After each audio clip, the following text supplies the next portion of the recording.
Good morning. Welcome to the Unitarian Universalist Congregation of Atlanta on our first single service of the summer.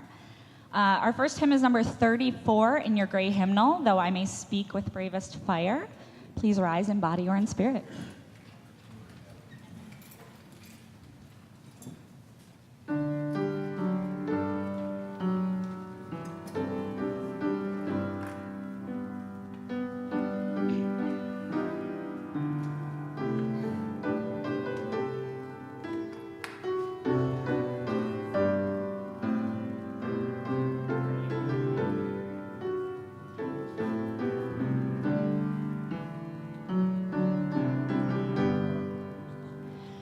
Though I may speak with bravest fire and have the gifts to all inspire and have not love, my words are vain as sounding brass and hopeless gain. Though I may give all I possess, and striving so my love profess, and but be given by love within, the prophet soon grows strangely thin. Come, Spirit, come,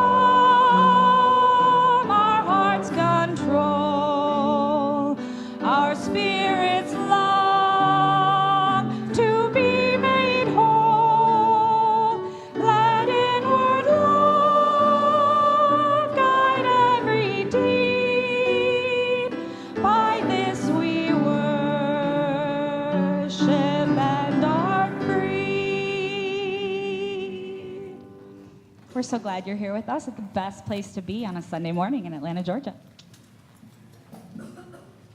Welcome to the Unitarian Universalist Congregation of Atlanta, a beloved community that changes lives. My name is Karen Martin, and I'm so glad you're here with us this morning. Wherever you are from and whomever you love, you are welcome. If this is your first time, or if you've not yet had a chance, please stop by our Welcome Center in the social hall after the service to allow us to get to know you a little better. You can sign up to receive information about services and programs being presented over the next several weeks. All ages are welcome in today's service. Religious education classes for children will resume next week. For adults, please check out our Inquirers class in room 1. It's great for people wanting to know more about this congregation and Unitarian Universalism in general. Now, please be sure to take this moment to put your cell phones in their most reverent position. Thank you. Once again, we're very glad you're here with us on this beautiful morning.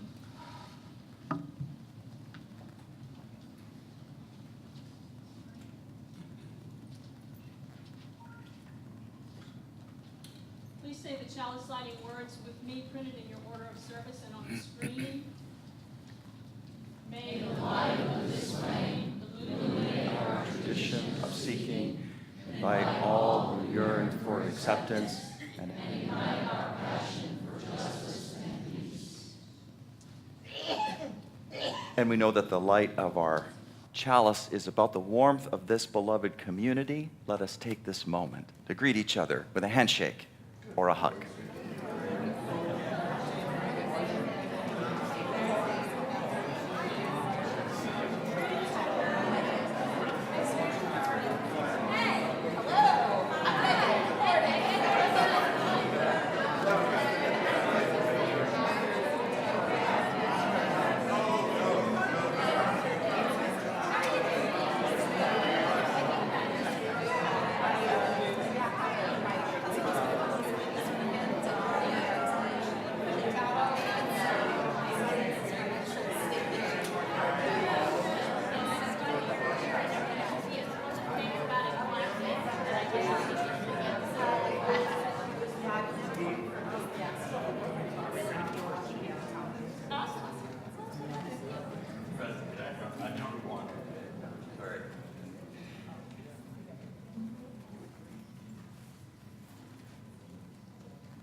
I invite you to think of a place where you feel safe and at peace.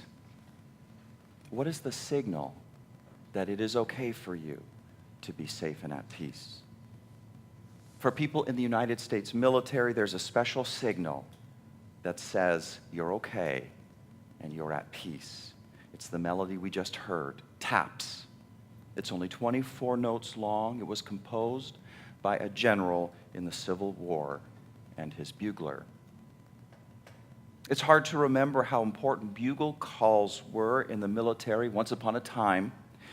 In the days before radio, bugle calls were the only way military units could communicate to groups over a large area. In the 1860s, the end of the day was important. If there was time and peace enough to play taps, that was the signal that the camp was relatively safe. It meant that you were not under attack. It meant that there were no enemy soldiers to worry about. To the camp of soldiers, the notes of taps meant that unless you were on duty, you could close your eyes and you could sleep in peace. They say that the first time taps was played at a service for fallen soldiers, that also took place during the Civil War. In those days, the traditional military salute was, as it still is, the firing of a 3-round volley of rifles. But this one time, they say, was after a long battle. A ceasefire had been called, and both sides had stopped to bury their dead. In one camp, as the work ended and the memorial service started to take shape, the soldiers knew that the sounding of the artillery salute might be taken as a return to fighting and not as a sacred memorial.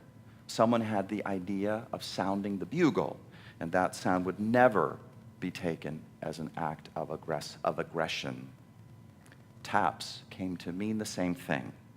It meant the safe and quiet end of the day, time to rest, time to turn the lights out, to let their eyes close, and as best as they could, to be at peace. Let this space be consecrated by the melody of taps to be a space of peace. Here in this peaceful space this morning, let us remember what Memorial Day is truly all about.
When September 11th happened, I remember the feeling was it was like a very personal attack on us as a country.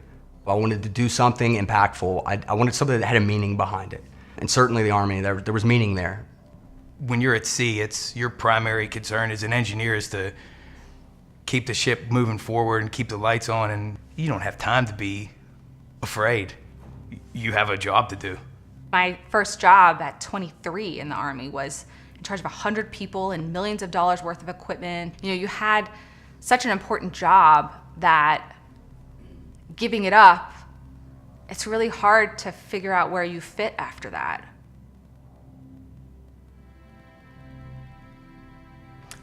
I don't ever know what to say when somebody says thank you for your service. Because I don't think they even know what they're thanking me for, because I don't know what they're thanking me for. I think my response strongly is, you're welcome. I gained way more from it than I lost. Don't thank me for my service, because it's cliche and it's normalizing, and it almost seems now obligatory. I don't like it when people thank me for my service. It sounds like you've done your part, you're done with service, thank you so much, and now move along. I had been a helicopter pilot, I had been an S6. I expected when I came out that I was just gonna be, you know, having to decide which of the jobs that I wanted. I applied for 800 jobs. 800 to get one. And it's like that experience in the Army didn't count. It was like null and void. A hero? No. No, I do not consider myself to be a hero. No. Not by a long shot. To my kids. It's a small number of people who deserve that. There's around 7,500 heroes between Iraq and Afghanistan. I don't think that you can thank a hero because they're not here. I don't think I did anything that was heroic or did anything special for anybody.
Let us put hands on hearts, feel the warm connection there, that small gesture of kindness. Let kindness and love in this moment flow. Say to yourself silently, I will love myself, and I will love others, and that love will help heal our world.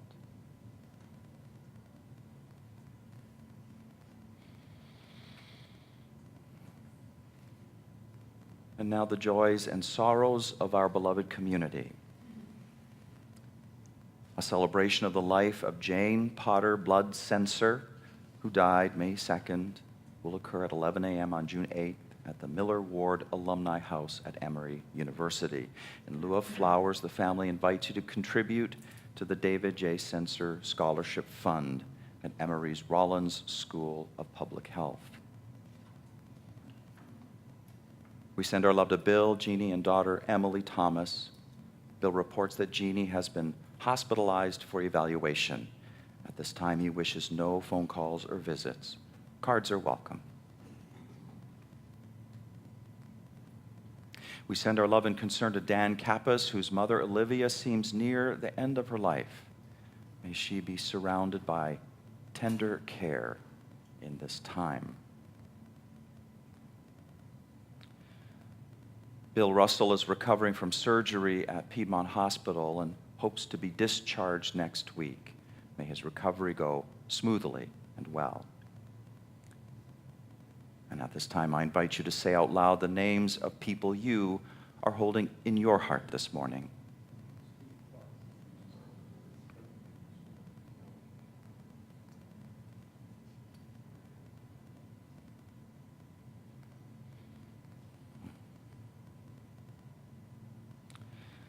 We expand this circle of community to remember our veterans, those serving in the military. We heard voices of vets saying that they are not heroes, and they are heroes. We are thinking about them this morning. And we are also remembering those whose military service to our country led to their lives being taken from them. As you are so moved, please call out the names of people you know, which deserve to be said aloud and heard by all of us.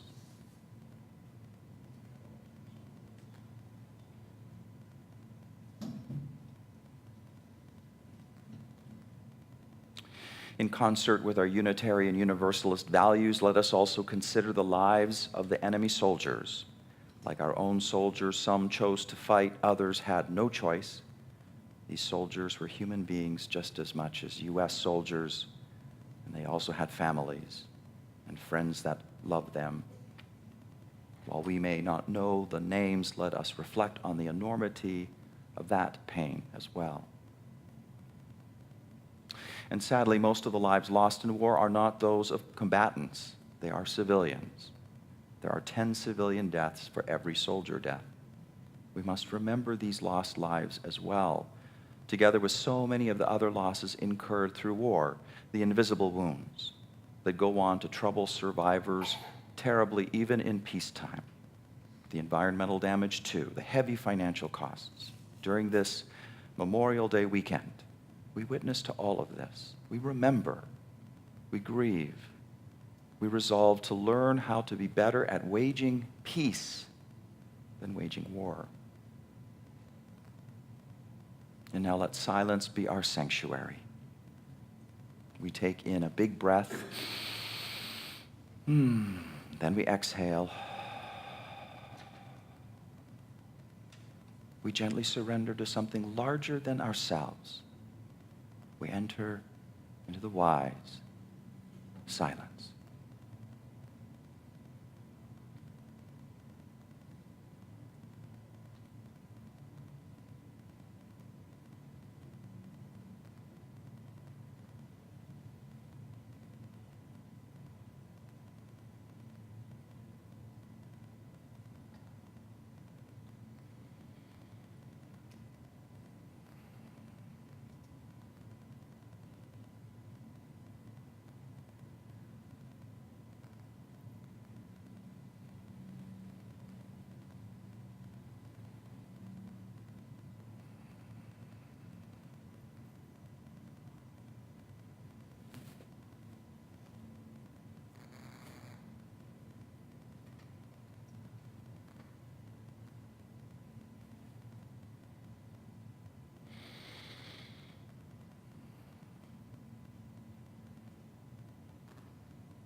Once upon a time, most folks used the offering plate to fulfill their pledges of financial support.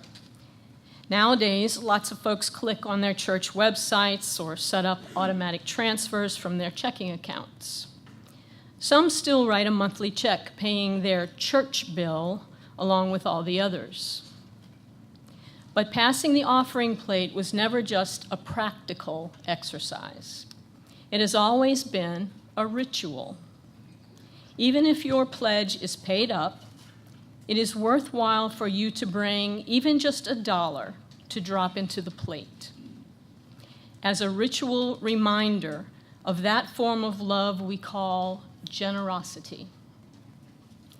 Let it be a reminder that after meeting our obligations to ourselves and our households and the communities to which we belong and are committed, we must still give and keep our capacity to give. The practice of giving until it is second nature and first response helps bring forth the realm of love. The offering will now be given and gratefully received.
So my daughter's 27 years old, and oh, thank you. And every time I see her, I hope I can take her out for dinner. I will pay for that. And then when we're leaving, I just stick my hand in my wallet and I just give her whatever's there. And I just can't help myself, right? And she's 27, she's married, and I just can't help myself. And I want to I want to go even more deeply into the habit of generosity. You know, it's like that is so easy to give to your daughter you love, but how am I expanding the circle of my generosity self? How am I doing that? Because I know my Unitarian Universalism wants me to be a larger self, an expanded self, someone who feels connected to far beyond just my family, right? But to my community, my nation, the earth, the entire universe. How do I expand myself?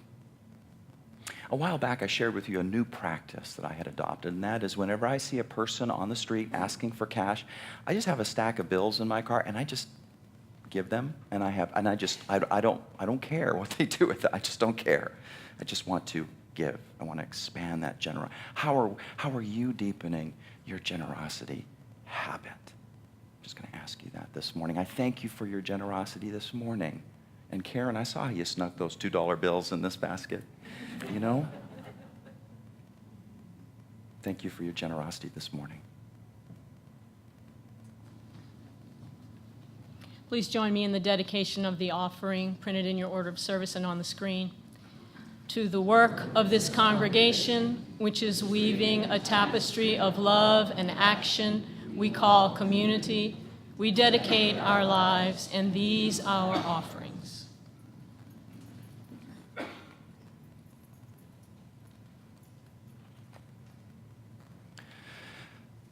Memorial Day means something way more than just a 3-day weekend. Memorial Day is something more than just the beginning of summer and the opening of the pools, more than just about outdoor barbecues and the onset of vacation time for some. It is about never forgetting. It is about remembering. For many of the military vets in this congregation, it is about remembering family members and loved ones and comrades. My earliest memories, says Jerry Hadjushevitz, were going to the graves of 2 of my uncles who died in World War II. Uncles dead, uncles living and father living, who never let me forget about the horrors of war and the nobility of sacrifice. Gordon Love, he remembers his brother-in-law, who told him about the time he returned to the States after 2 tours as a foot soldier in Vietnam, arriving at the airport in San Francisco and still in uniform. A person spit on him. Others yelled verbal insults. Gordon goes on to say that his brother-in-law generally doesn't have very much to say about his time in Vietnam. As for David Spearman, he says, I always think of my namesake, David Jacobs, my parents' best friend who was killed in World War II. Also my cousin Jeff Spearman, who served in Vietnam and died about 10 years ago from the effects of Agent Orange. Also my friend Alex, killed in action after only 5 months in Vietnam. These are solemn remembrances, and how can they not be? War is a tragic thing that spiritual beings having a human experience too often endure, both as fighters whose lives are taken away from them, but also as civilians whose deaths are at a 10-to-1 ratio to the deaths of soldiers. Never mind the abuses visited to civilian and soldier alike, which they must live with every day for the rest of their lives. We must remember all of it. We must never forget. My personal journey to this started in Canada, in elementary school, on a certain day of the year when our teachers would distribute plastic red poppies to all the students. And I remember awkwardly pinning the thing to my shirt, sometimes stabbing myself, with a tiny silver needle. But I wanted to wear that red poppy. This is Canada, so the certain time of year I'm talking about is November 11th. But the purpose behind it was similar to Memorial Day here in America, to never forget. And originally it was called Armistice Day, to commemorate the armistice agreement between the Allies and Germany that ended World War I. It was signed on the 11th hour of the 11th day of the 11th month of 1918. As a student, I was asked to memorize a certain poem written by a fellow Canadian named John Makar, who was long dead by that time, but I learned he had been a medical doctor, just like my dad, and also that he had been a poet. This is what he wrote in 1915 while in Belgium in a field that bloomed red with poppies. In Flanders fields, the poppies blow between the crosses, row on row, that mark our place. And in the sky, the larks, still bravely singing, fly, scarce heard, amid the guns below. We are the dead. Short days ago we lived, felt dawn, saw sunset glow, loved, and were loved. And now we lie here in Flanders fields. Take up our quarrel with the foe. To you, from failing hands, we throw the torch. Be yours to hold it high. If ye break faith with us who die, we shall not sleep, though poppies grow in Flanders fields. John Makar was not personally known to me, like Jerry knew his uncles, or Gordon, his brother-in-law, or David, his namesake, his cousin, and his friend. But within his words, I felt the stirring of John Makar's manhood and life, and I also felt the echo of the death of my great-grandfather, a Ukrainian kulak. Kulak means prosperous landholder and farmer, whose ownership of his land was an obstacle to Stalin and his desire to bring greater state control over agriculture in the Ukraine.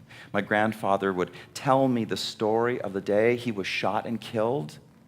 Tears would stream out of his eyes, and it disturbed me greatly because this was a strong man, and I was not used to seeing this strong man who was so often in control, not in control. I tried to make sense of the poem as best as I could, given what I knew. And now these words still haunt me. We are the dead. Short days ago we lived, felt dawn, saw sunset glow, loved and were loved. And now we lie in Flanders fields.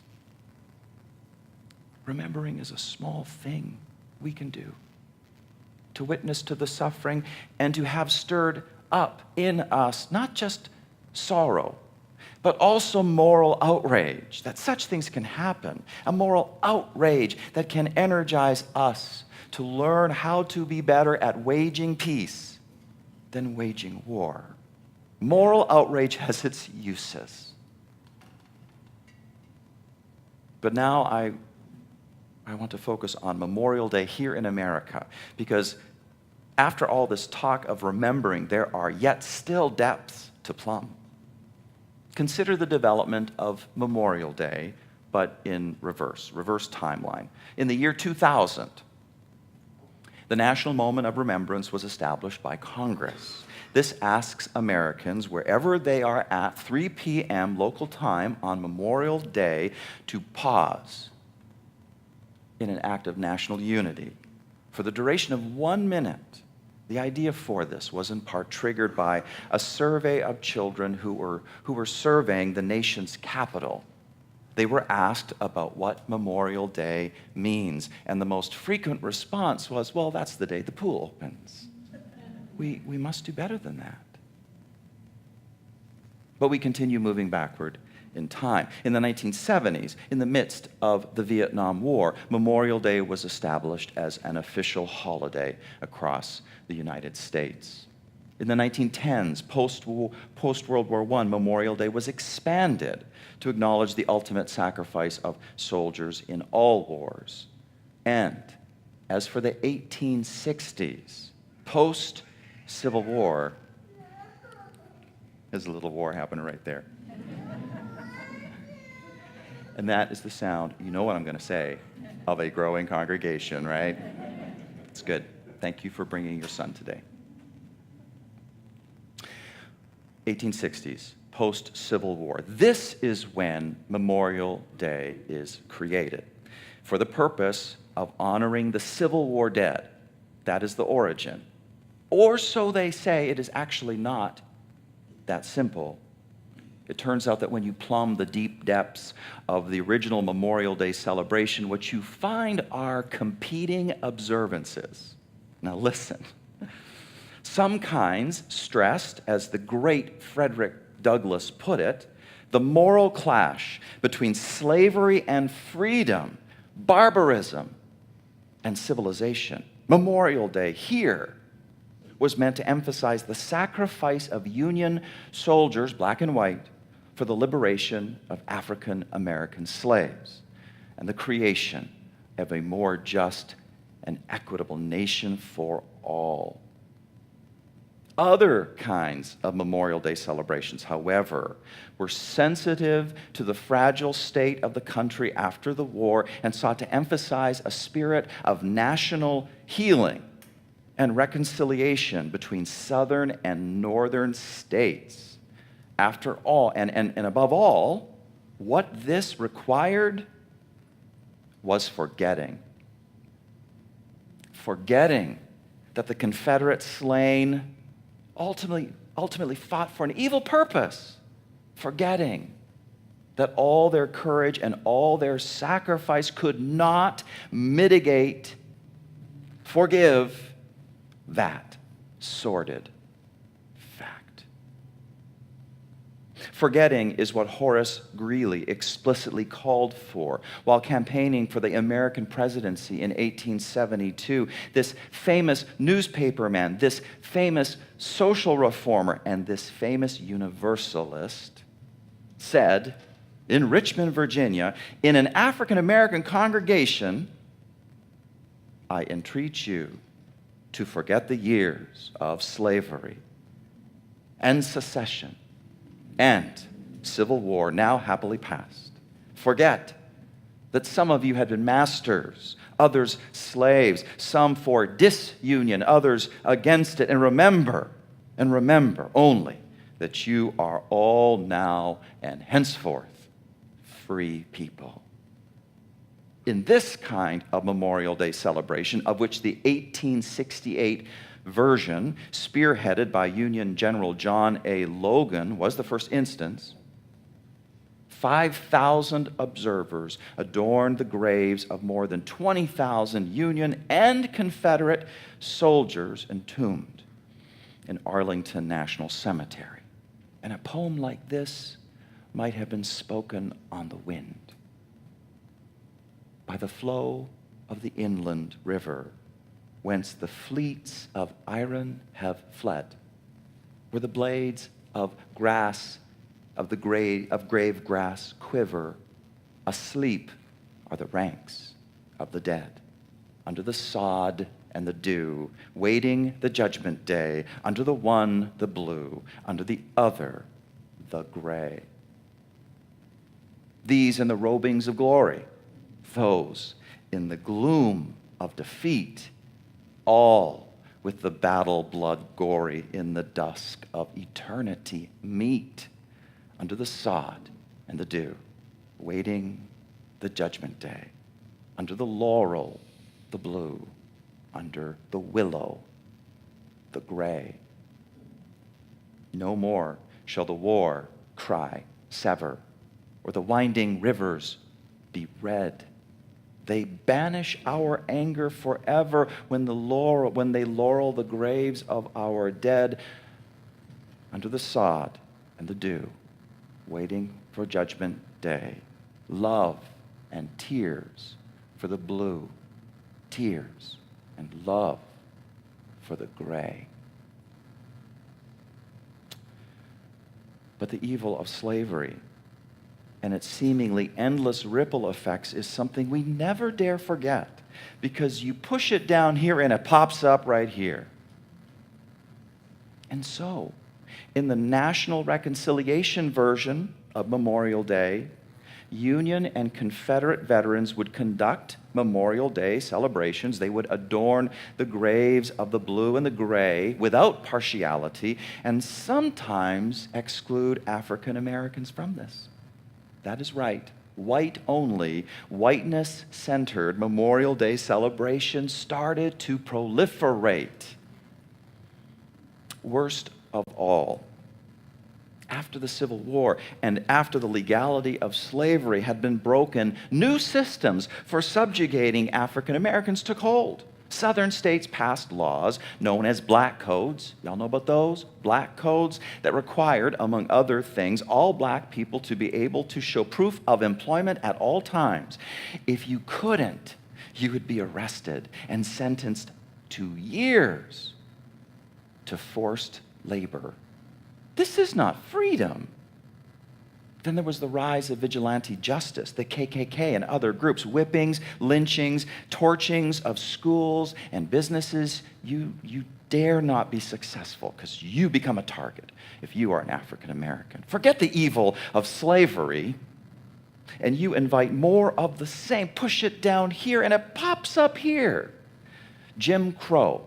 Segregated schools, segregated water fountains, the Southern strategy, and the continued racism of our time. All of this reflects the power of the great forgetting that Horace Greeley and others recommended as a way to move beyond the Civil War and repair the country.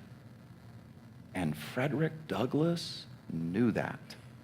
He was an escaped slave who became a profound speaker and abolitionist, and he once said at a Memorial Day celebration in 1871, he said, "We are sometimes asked, in the name of patriotism, to forget the merits of this fearful struggle and to remember with equal admiration those who struck at the nation's life and those who struck to save it, those who fought for slavery and those who fought for liberty and justice.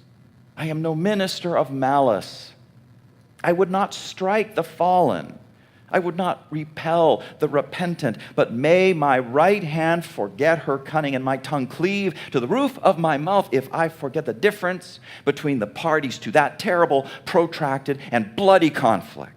The essence and significance of our devotions here today are not to be found in the fact that the men whose remains fill these graves were brave in battle. If we met simply to show our sense of bravery, we should find enough on both sides to kindle admiration. In the raging storm of fire and blood, in the fierce torrent of shot and shell, of sword and bayonet, whether on foot or on horse, unflinching courage marked the rebel not any less than the loyal soldier. But we are not here to applaud manly courage, save as it is displayed in a noble cause. We must never forget that victory to the rebellion meant death to the republic. We must never forget that loyal soldiers who rest beneath this sod flung themselves between the nation and the nation's destroyers. That is Frederick Douglass. I am no minister of malice, he says. I would not strike the fallen, he says. But the gray fought for slavery and to destroy the Union, and the blue fought for liberty and for justice. We must never forget. It is time to stop forgetting. It is time to remember. It is time to repent. It is time to do better. I have spoken of competing Memorial Day observances. Now I will share with you the very first observance, the one that was before the 1868 observance spearheaded by General John H. Logan. My colleague, the Reverend Eric Walker Wickstrom, tells this story. In April of 1865, at the end of the Civil War, Union troops entered the city of Charleston, South Carolina. A great many of the white residents of Charleston had left the city in advance of the soldiers, but the black citizens remained, welcoming the troops to the city where it had all begun just 4 years earlier. Among those troops was the 21st Colored Infantry, later joined by the 54th Massachusetts and the 34th and 104th United States Colored Troops. Near the war's end, the Confederacy had erected a makeshift prison for Union soldiers in what had been the Washington Race Course and Jockey Club. The conditions were horrendous, and it is recorded that 257 of the Union soldiers died of disease, all hastily buried in a mass grave. David Blight, a history professor at Yale, discovered archival records which showed that in April of 1865, black workmen from Charleston disinterred the remains of those soldiers, reburied them with proper respect, and then built a tall fence around this new cemetery. On its archway entrance, they placed a sign that read, "Martyrs of the Race Course." According to the records, David Blight, the Yale historian, found included a contemporary report from the New York Tribune on May 1st. As they dedicated this ceremony, 10,000 people paraded along that racetrack in what the correspondent called a procession of friends and mourners as South Carolina and the United States never saw before. The procession was led by 3,000 black school children carrying armloads of roses and singing the Union marching song, John Brown's Body. Several hundred black women followed with baskets of flowers, wreaths, crosses. Then came black men marching in cadence, followed by contingents of Union infantrymen. Within the cemetery enclosure, a black children's choir sang, "We'll rally around the flag." They sang the Star-Spangled Banner. They sang some spirituals. And then they were followed by a series of black ministers who read from the Bible. That is the story. The first Memorial Day observance wasn't neutral on the issue of valor unto death. It mattered what you fought for. And it was created by African Americans to remember slavery and the liberation from slavery and the sacrifice of hundreds of thousands that fought and died to make that possible. It has been long since taken away from them.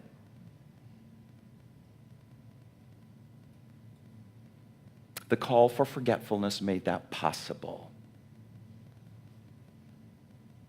Now, I am not saying that the layers of meaning that were added post-World War I are not honorable. I want my red poppy. Give me the John McCrae poem. Jerry must remember his uncles. Gordon must remember his brother-in-law. David must remember his namesake, his cousin, and his friend. This is the time for that. But we must also never forget the 10,000 people who paraded around the Washington Race Course and Jockey Club track. We must never forget the sign that was put on that new cemetery, Martyrs of the Racetrack. We must never forget the 3,000 black school children carrying armloads of roses and singing that Union marching song, John Brown's Body. We must never forget the several hundred black women following them with baskets of flowers and wreaths and crosses. We must never forget the black men marching in cadence, followed by contingents of Union infantrymen. We must never forget the black children's choir singing, "We'll rally around the flag, Star-Spangled Banner," spirituals. We must never forget those black preachers who read from the Bible. These people had a quarrel with the dread foe of slavery. and the foe had been beaten, and they were filled with joy at their liberation. We must remember them so as to take up their quarrel today, because slavery got replaced by other forms of oppression. The foe was beaten only temporarily. The foe is still on the prowl. Right now, take up our quarrel with the foe, says the poet John McCrae. To you, from failing hands, we throw the torch. Be yours to hold it high. If ye break faith with us who die, we shall not sleep. Though poppies grow in Flanders fields, and though azaleas grow in Georgia fields, and though white trilliums grow in Ohio fields, the torch be ours to hold it high. Let us not break faith with those who died. Let them sleep.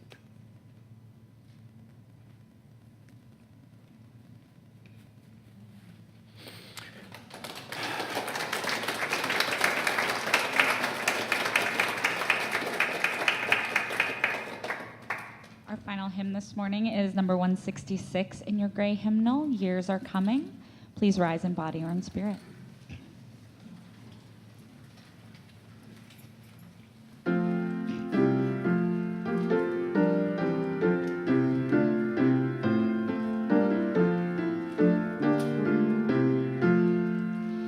Years are coming, speed them onward, when the sword shall gather rust, and the helmet, lance, and falchion sleep at last in silent dust.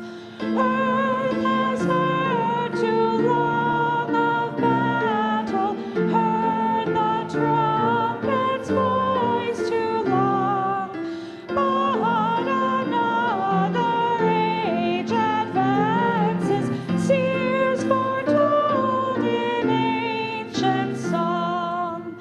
Years are coming when forever war's dread banner shall be furled, and the age of peace be welcomed, regent of a happy world. Hail with song that glorious era, when the sword shall gather rust, and the helmet, lance, and falchion sleep at last in silent dust.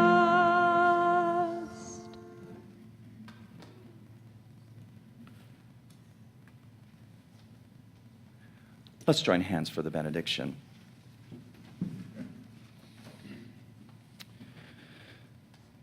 So, researching that sermon reminded me that one of my primary spiritual practices is remembering, right? Against the tide of my own personal forgetting, but also collective forgetting.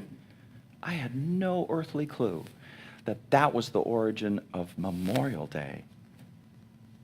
And we forget that Civil War, and look what just happened, right?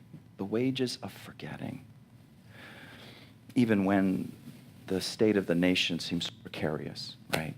Southern states, northern states, just in a terrible place. But what sacrifice continued to just be levied against African Americans in our country. So let us remember. Let us fight against our personal forgetting and our collective forgetting. The truth is so interesting and so transformative. And we are called to that as Unitarian Universalists, aren't we? So let us heed that call to search for truth and be transformed by it this day and forever. Go in peace.